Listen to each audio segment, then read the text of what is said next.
तत्वज्ञान क्या होता है? क्या आदमी को सींग लग जाते हैं? क्या कोई पूंछ हो जाती है कि कोई पंख लग जाते हैं? न जाने इस प्रकार क्या क्या कल्पना कर रखी है। स्वामी राम सुखदास जी समझाते हैं, इस बात को ऐसे समझो।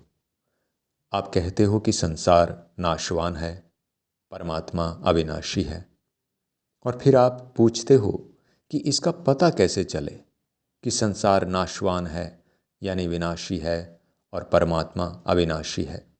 आप बार बार यही पूछते हो ना कि संसार तो नष्ट होने वाला है, यह तो दिखता है और समझ में आता है, परंतु परमात्मा अविनाशी है यानी कभी नष्ट नहीं होता और दिखता भी नहीं है। इस बात को कैसे समझें? अब मैं कहता हूं कि अविनाशी के बिना विनाशी दिखता ही नहीं। इस बात पर ध्यान दो कि जिससे आपको इस संसार की नश्वरता यानी असत्यता का ज्ञान हो रहा है, वही सत्य है यानी परमात्मा है। असत्य का ज्ञान असत्य से नहीं होता, असत्य का ज्ञान सत्य से होता है।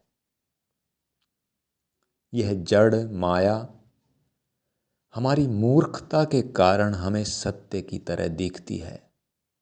उसकी सत्यता से ही यानी परमात्मा की सत्यता से ही यह जड़ माया जो है तो असत्य पर सत्य की तरह दिखती है। जैसे चने के आटे की बूंदी बिल्कुल फीकी होती है, परंतु चीनी में डालने से वह मीठी हो जाती है। अब चने का फीका आटा भी मीठा लगने लगता है। उन मीठी बूंदियों को मुंह में थोड़ी देर चूसते जाओ तो वे फीकी हो जाएंगी, क्योंकि वे तो फीकी ही थी। तो बताओ कि चीनी मीठी हुई कि बूंदी मीठी हुई?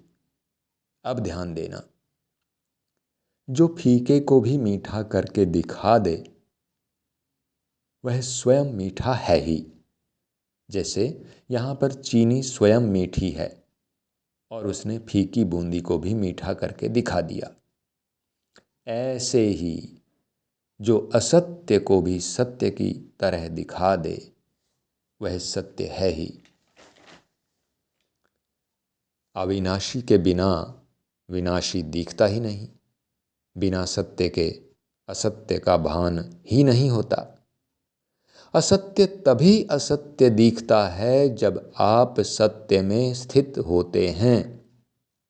तो सत्य में आपकी स्थिति स्वतः सिद्ध है। अब यहीं पर डटे रहो, इसी को तत्वज्ञान कहते हैं।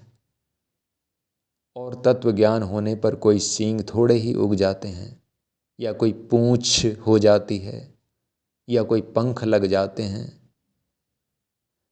सत्य में स्थित रहने को ही, परमात्म तत्व में स्थित रहने को ही तत्वज्ञान कहते हैं, जीवन मुक्ति कहते हैं।